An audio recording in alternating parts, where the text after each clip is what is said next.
mga pasayan yan, sa rin yung half Filipino, half Filipina auntie nga ang Kulugnaw. And welcome to another Iloilo Slow Solo Travel. So second din na ninako mga pasayan yan. So no, there is the City of Love, Iloilo City. Pero mga pasayan yan, sige bagyo dyan yung iya under no. So ni action yung tawag kabalaka yung iya under mga pasayan yan. So no, wabatay tagtungod dire. So mao na naka-decide kung nga mag-grocery nilang usa ko no. Kay base nun niya sirado ang mga kanan diri watay makaon kay bagyo. So mao nang niadto ko sa Robinsons. Kahapon ana mga pasayan niya si hunong na jud din tao ng uwan no. Hangin-hangin na lang siya. So thank you very much Lord. Praise the Lord jud kay ta diri mga pasayan niya. Kay at least no pinangga jud ta makaingon jud ta nga pinangga ta sa Ginoo maski unsa ta makasasala. Iya jud ta gitagaan og higayon nga atong ma-explore ang the City of Love diri no. So kanang hap adlaw mga pasayan yes nagsurisuri ko diri sa Carly Real sa GM Basa Street para akong ma-explore maayo ang karaan nga dalan diri sa Iloilo City sa city proper. Hello mga pasayan yan. So naday ko ron no sa akong bago nga kwarto. Same hotel ni siya gapon no.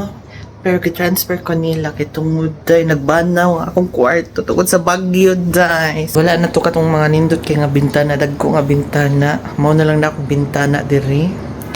And then mao na siya gamay nga table. So mao na siya akong bago nga closet mga pasayan yan. So mas dako siya kumpara tong una no.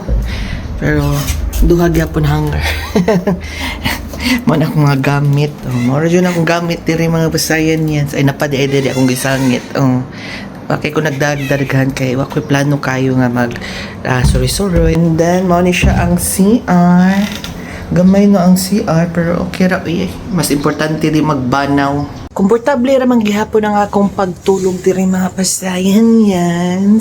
And shout out dahil no sa mga staff diri sa New View by Ecotel. Very accommodating, very friendly kayo sila. So, ila dyo kong gi-assist. Wala dyo ko nung lagi pasagdaan. So, thank you very much. For today, day naka-decide ko nung magsuri-suri na lang ko. Ato na lang ko sa gawas manarbaho.